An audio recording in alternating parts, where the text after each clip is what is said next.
मित्रों, एक बार भगवान श्री कृष्ण और माता रुक्मिणी द्वारिका में विश्राम कर रहे थे। तभी माता रुक्मिणी ने भगवान श्री कृष्ण से कहते हैं, हे स्वामी, आज नाग पंचमी का पावन दिन है। कृपया मुझे बताइए, नागों को पूजनीय क्यों माना जाता है?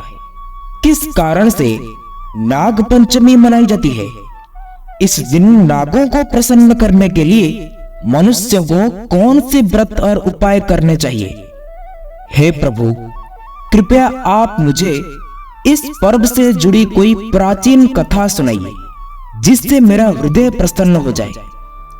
भगवान श्री कृष्ण माता रुक्मिणी को समझाते हुए कहा, हे देवी, नागों का अस्तित्व बहुत प्राचीन काल से है। वे देवताओं के वंशज हैं और उनके पास अद्वितीय शक्तियां हैं।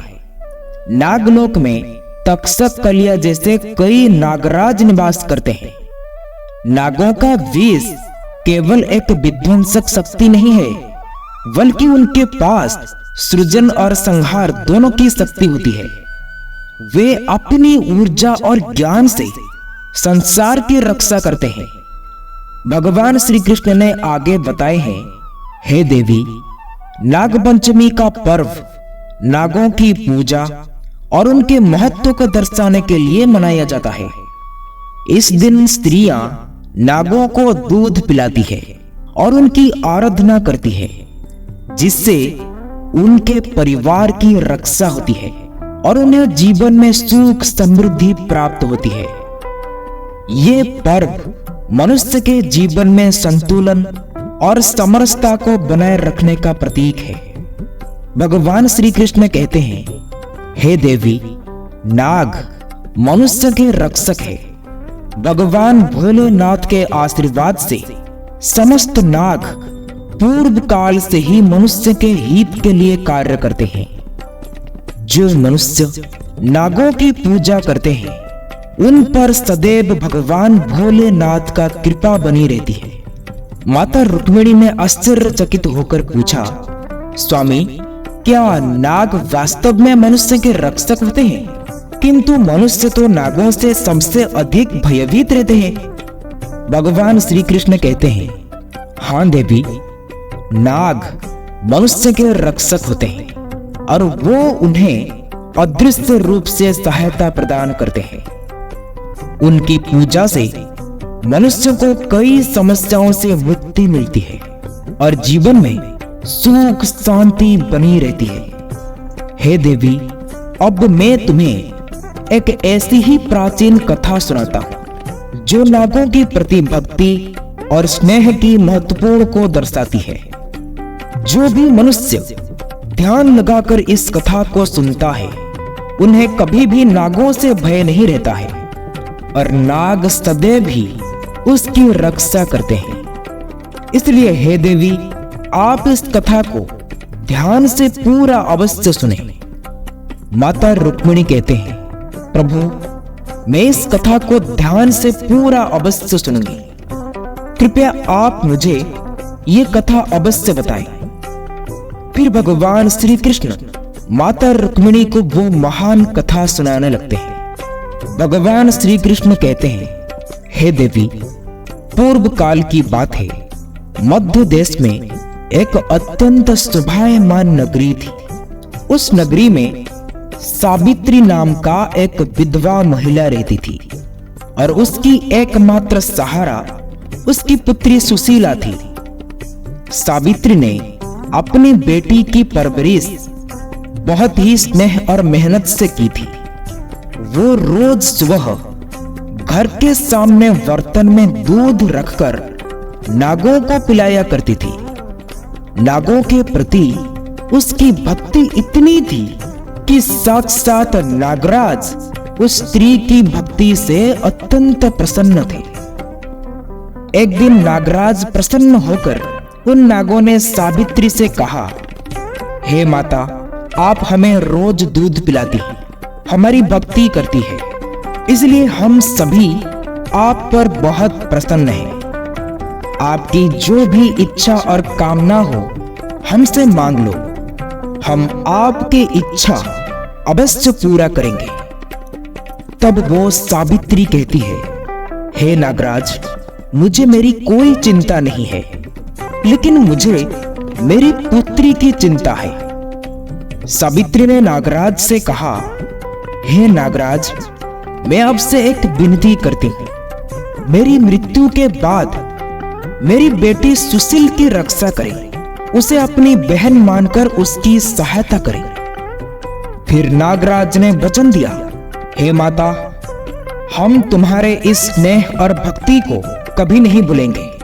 तुम्हारी मृत्यु के बाद हम तुम्हारी पुत्री की रक्षा अवश्य करेंगे और उसे अपनी बहन मानेंगे। फिर कुछ समय के बाद सावित्री की पुत्री सुशीला की शादी एक प्रतिष्ठित और दक्षिण राज्य में हुई। फिर कुछ समय बाद सावित्री का देहांत हो गया और सुशीला अपने ससुराल में अपनी मां की यादों के सहारे जीवन बिताना शुरू किया। सुशीला की ससुराल की 4 बहुओं में से सुशीला सबसे छोटी बहू थी। घर की बड़ी बहू का नाम अदिति था, मंझली बहू का नाम विभा था और तीसरी बहू का नाम सुरभि था। फिर कुछ दिन के बाद नाग पंचमी का त्योहार आने वाला था। तीनों बड़ी बहुएं अपने अपने मायके जाने की तैयारी करने लगी। उन्होंने अपने अपने घरों से उपहार और मिठाइयां मंगवाई और खुशी खुशी जाने की योजना बनाई। लेकिन सुशीला की तो कोई मायके नहीं था, क्योंकि उसकी बूढ़ी मां जो थी उसकी एकमात्र सहारा थी, जो शादी के कुछ दिन के बाद ही स्वर्गवासी हो चुकी थी। सुशीला उदास मन से अपने कमरे में बैठी थी। उसे समझ में नहीं आ रहा था कि वो क्या करे और किससे मिले। उसका दिल टूट चुका था और वो अपने भाग्य को ही कोस रही थी। जब तीनों बहुओं ने देखा कि सुशीला को ले जाने के लिए कोई नहीं आ रहा है, तब बड़ी बहू ने आकर सुशीला को बोली, छोटी बहू, क्या हुआ? तुम्हारे मायके से कोई नहीं आ रहा है? हमारे सभी के भाई हमें लेने आ रहे हैं, लेकिन तुम्हारा तो कोई नहीं है। अब तुम क्या करोगे? यहीं ससुराल में बैठकर सासू माँ की डांट सुननी पड़ेगी और घर का सारा काम करना पड़ेगा।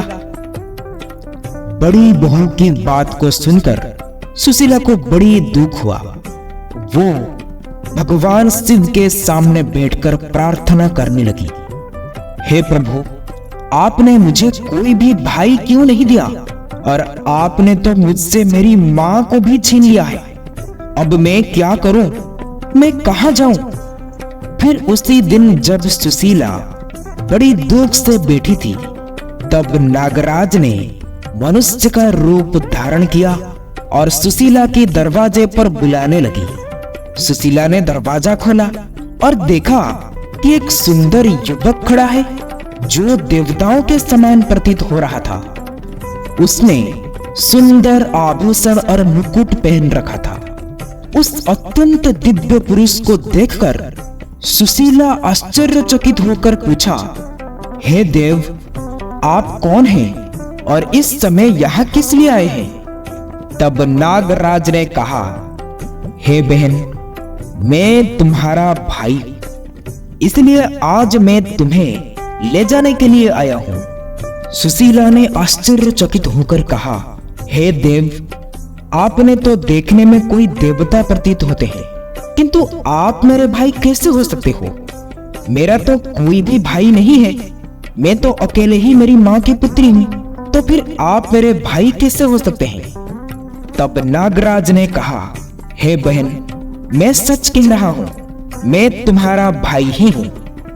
तुम्हारी माँ हम नागों को रोज दूध पिलाया करती थी और फिर हमने तुम्हारी माता को वचन दिया था कि उनकी मृत्यु के बाद हम तुम्हें बहन मानकर तुम्हारी रक्षा करेंगे। सुशीला ने हैरानी से पूछा, क्या आप सच कहते हैं? फिर नागराज ने मुस्कुराते हुए कहा, हाँ बहन, इसीलिए हम तुम्हें लेने आए हैं।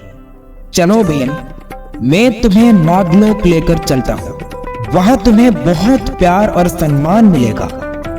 नागराज ने अपनी शक्ति से सुशीला को वो सारी बातें याद दिला दी जो बचपन में उसने देखी थी। फिर सुशीला को सब कुछ याद आ गया कि उसकी माँ रोज नागों को दूध पिलाती थी। सुशीला कहती है, हे भाई, आप सत्य कह रहे हैं। मेरी माँ आप सभी को बड़े प्रेम से दूध पिलाती थी। सच में आप मेरे भाई ही हैं। नागराज ने कहा, हे बहन, अब संकोच ना करो और हमारे साथ नागलोक चलो। तब सुशीला ने जाने को राजी हो गई और सभी को खुशी से कहने लगा, अरे देखो, मुझे लेने के लिए मेरा भाई आया है। अब मैं भी मेरे मायके जाऊंगा। और वो नागराज के साथ नागलोक के लिए चल पड़ी। नागराज ने उसे अपने नागलोक में ले जाकर नाग माता से मिलवाया। नाग माता ने सुशीला को बड़े प्रेम से स्वागत किया और उसे बड़े प्रेम से रहने का आश्वासन दिया। सुशीला अब नागलोक में खुशी खुशी रहने लगी। वो नागलोक एक अद्भुत और जादुई स्थान थी। वहां के हवाएं शीतल और सुगंधित थी। चारों ओर हरियाली फैली हुई थी और फूलों की महक से वातावरण मंत्रमुग्ध हो जाता था। वहां के भवन सोने और चांदी से बने हुए थे और रत्नों से जड़े हुए थे। नागलोक में सभी नाग प्रेम और सौहार्द से रहते थे। वहां के नियम और अनुशासन बहुत सख्त थी, लेकिन सभी नाग उसका पालन करते थे। नागराज ने सुशीला को नागलोक की विभिन्न स्थान दिखाए और उसे वहां के नियम भी समझाए। नाग माता ने खुद सुशीला को एक सुंदर कमरा दिया जिसमें रत्न जड़ित बिस्तर और सुंदर साज सज्जा थी।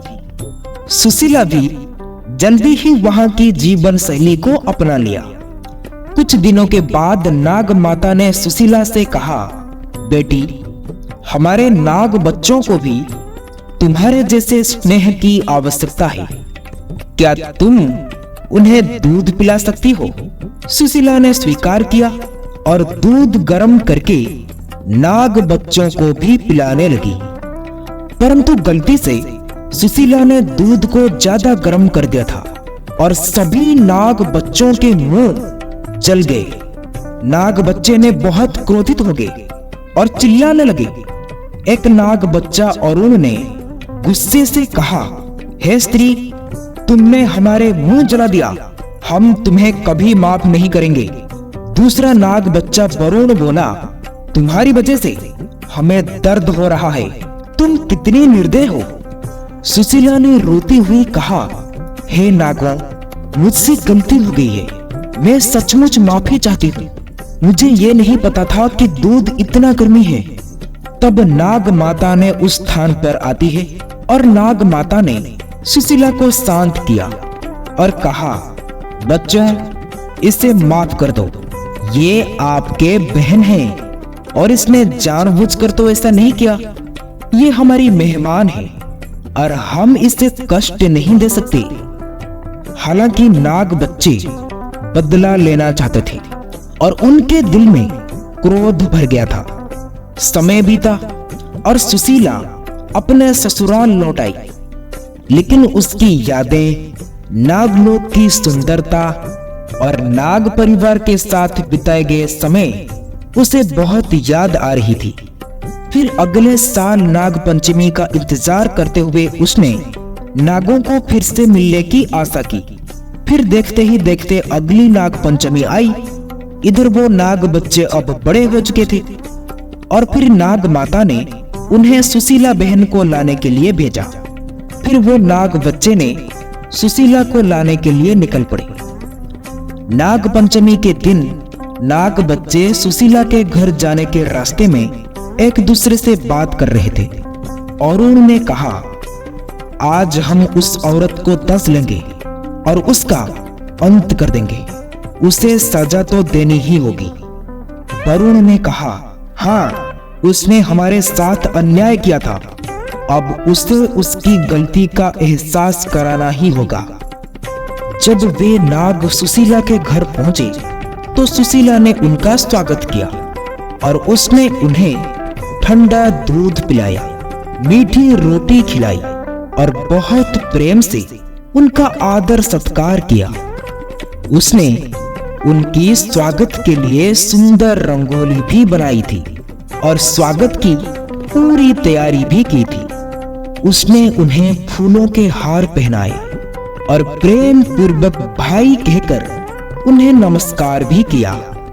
उसकी आंखों में सच्चा प्रेम और समर्पण झलक रहा था। नाग बच्चे ने सुशीला को देखकर प्रसन्न हो गए। तभी उनको समझ में आया कि सुशीला ने गलती से गर्म दूध पिलाया था, परंतु उसके मन में तो कोई बुराई नहीं थी। और उन्होंने कहा, हे बहन, हम तुम्हें माफ करते हैं, तुम तो हमारी बहन हो। अब हमें समझ में आ गया कि तुम निर्दोष भी हो और तुम्हारा दिल साफ है।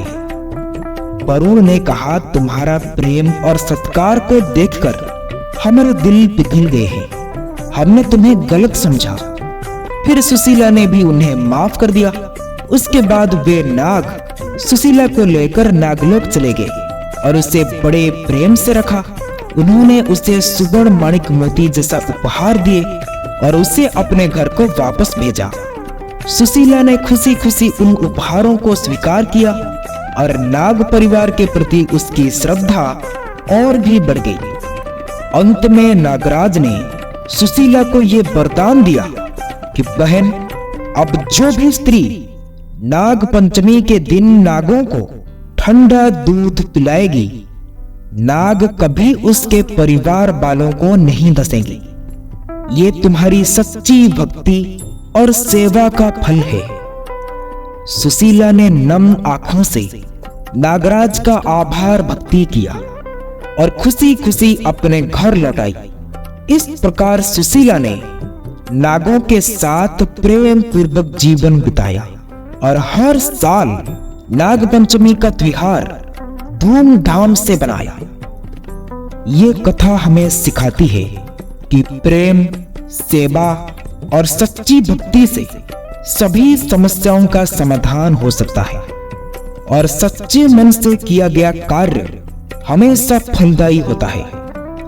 भगवान श्री कृष्ण कहते हैं, हे देवी, इस प्रकार से अपनी सच्ची भक्ति से सुशीला ने नागों को प्रसन्न किया। उसी दिन से नाग पंचमी का पर्व समाया जाता है। तो मित्रों, उम्मीद है कि आपको यह कथा पसंद आई होगी और आपको इस वीडियो से काफी कुछ सीखने को मिला होगा। आप अपना कीमती समय देने के लिए आप सबको बहुत बहुत धन्यवाद। ये कहानी आप लोगों को अच्छी लगी हो तो वीडियो को शेयर, सब्सक्राइब, लाइक जरूर करें। फिर मिलेंगे कुछ नया सीख के साथ और एक नई वीडियो में। तब तक के लिए आप अपना ख्याल रखें। ओम नारायणाय नमः।